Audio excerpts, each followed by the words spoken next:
This is not something we do very often, is just have big movie stars hanging out here on the set. So it's a special thing for us, and it's really cool to meet you. Thank you. Thanks for coming Likewise. on. Thanks for having me. Appreciate it. Yeah, no, thanks for shaking it up a little bit today. Why not? It's a Friday. Why not? You know? I want to start. We're going to get to the book. We're going to talk a lot about your life, the book, everything like that. I want to start just with the big story of the week, though, which is the Kimmel firing. Or not the firing, but they pulled him off the air. It likely is going to move in that direction. If you read the Hollywood Reporter, it looks like it's moving that way. You've done his show. I mean, we have a clip of you even kissing Jimmy Kimmel at one point. Wow. Which is pretty funny. I think we can roll that here if we could. Yeah, there you go. Boom. Right there back in 2011. What's your reaction to this? How do you see this moment here? He wasn't expecting that. No. That kiss. I don't think he was expecting the cheek. I was out of my mind when that happened. I crashed that Mark Cuban's appearance that day. Yeah. And I told Mark, I'm gonna jump out there. And you just showed up. I just showed up, and gave him a kiss. Yeah. Wow. That's a funny clip, right? Yeah. Yeah. You know, it's tough because you want to support freedom of speech, right? You know, and like that. And then, Benny Johnson was talking about it's not cancel culture, it's consequence culture. So, it's interesting because, and I know you don't want to get too political, I can totally appreciate that, but if you read this Hollywood Reporter piece on it, it kind of indicates that Iger and these big guys over at Disney were just trying to get him to back off a little bit, cool it, because the comment that he made was pretty bad. I mean, it was utterly ridiculous. It was very offensive, I think, too, to Charlie Kirk, if no one else. And I guess Kimmel just flew off the handle, said, I'm not doing any of that. He wanted to double down on it.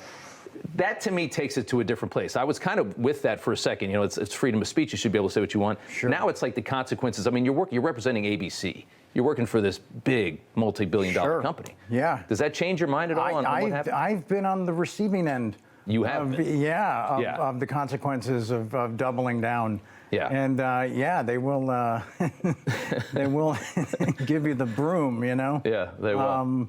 Yeah, but again, it's such a touchy thing right now. It's a tough one, yeah. I understand. And you know what, the thing that I like about you is that you don't get political. I don't think actors should. You know, I kind of go in that direction. Well, try not to get too much into these things. Because what do we really know about it? Right. You know what I'm saying? And you're trying to. You have an audience that's the whole country, not just half of it. Yeah. Right? Yeah. And I think we all took a valuable lesson from the last election when Hollywood was rolled out on that stage and everybody was like, you have no idea, you can't speak to the issues that I have to survive, or deal with every day. Exactly. And the Ricky Gervais moment from the Golden Globes, remember that when he went up there? That was brilliant. Brilliant, yeah. Let's talk about you. Sure. Your ex-wife, Denise Richards, has described you as sometimes kind of shy.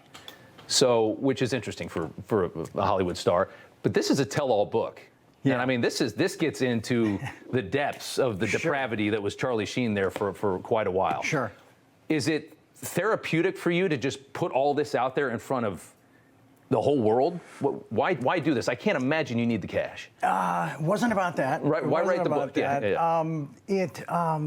It's a great question. It's become more therapeutic now that it's out than it was in the process of actually creating it, or making the decisions to commit, all of those stories to the page and just say, here it is, because I think, one of the things I was hoping to achieve with it was that kind of take the past and just kind of slide it behind me and tell people, look, if you're curious about anything, you can read it, you can watch it, you can listen to it.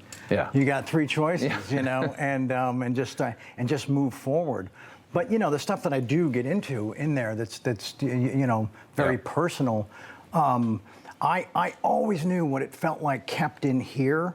I had no experience with it just being out there. So those were dice I was willing to roll. You just wanted to try something. Yeah. You just wanted to try something. And every story that I wrote about what's going to happen now that it's out isn't coming true. Didn't come true. Yeah. So that's pretty cool.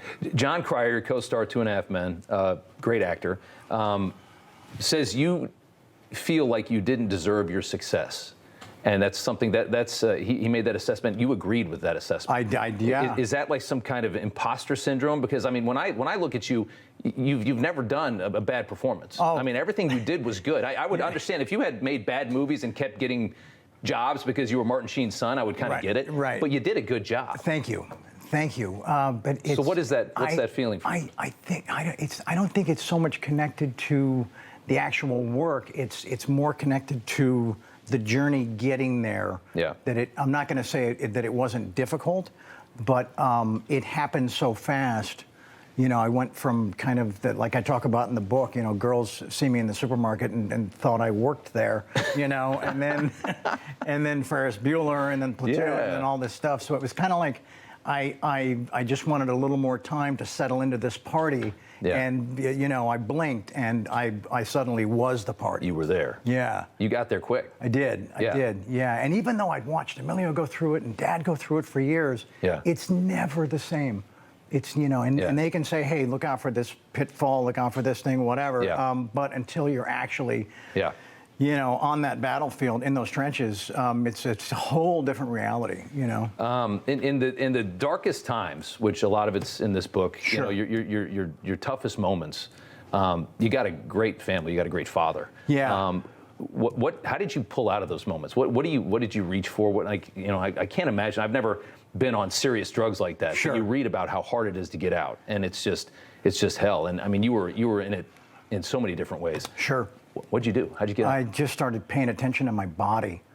And I also started paying attention to the relationships that were really starting to just unravel. And I knew if I didn't make some serious changes that this thing was going to stop working. And if that didn't happen, then all these people, the people I care about the most, were at some point and probably justifiably going to have to say, cut bait. You're on your own. Yeah. So it was a combination of that, you know, and also just finally deciding that, you know, wow, you know, I've kind of done everything else on my own, right? Right. Just sometimes with the sheer willpower, you know. I think I'm going to apply that same mindset to this other thing. Yeah. And did. Yeah. Yeah. I think most of the people watching this show would like to see you doing more work and Thank you. And doing band. I'd love to see you make some new movies. You still look good. I mean, you've got it together. You're sober. Oh, right. How's that going? I'm reading material now. Yeah. I don't have my next job. I haven't committed to anything, but I'm actually reading stuff, the best material I've seen in 20 years. Yeah. And that's exciting. Yeah. I can feel that thing again, where there's going to be a challenge on the horizon, and it's like the scripts and the films that I think turned out the best were the ones that I just wasn't really comfortable agreeing to. I knew that I was probably in over my head. Yeah. However, you know, it was a gamble worth taking. You know, Yeah. I mean, you know, it was. I mean, you've had a great career, and I mean, you've tested it, I think, as much as you possibly can, right? Yeah, you know? Yeah, for sure. But I think it's time just to get back to just, you know, being responsible in the workplace. And it's just, the math is simple. Yeah. You know, you shake somebody's hand and say, yes, I agreed to do this and to do it well, and just kind of honor that. Well, you see, it's not complicated, right? No. And you seem like you're in a good place now, and I'd love to see that. Thank you. I want to selfishly just mention something. I have to ask, how on earth did I end up in this book? I'm going to list some names of people I know well and a few I do not, even though we've never met. Their presence on my television throughout the entire process created a different type of support to get me through a calendar year of sleepless nights. The Wrens, Todd C., Jim Day, the lovely Jules S., a solid dude named Greg. Boom. And two awesome Robs, and then in parenthesis, let's check it out. Yeah. Explain. Well, I knew there'd be no confusion with the let's check it out. It's such a badass way to kick off your show every night. Let's check it out. You know, it's not let's get after it. That feels aggressive and weird. That's just like, hey, I knew I couldn't write this book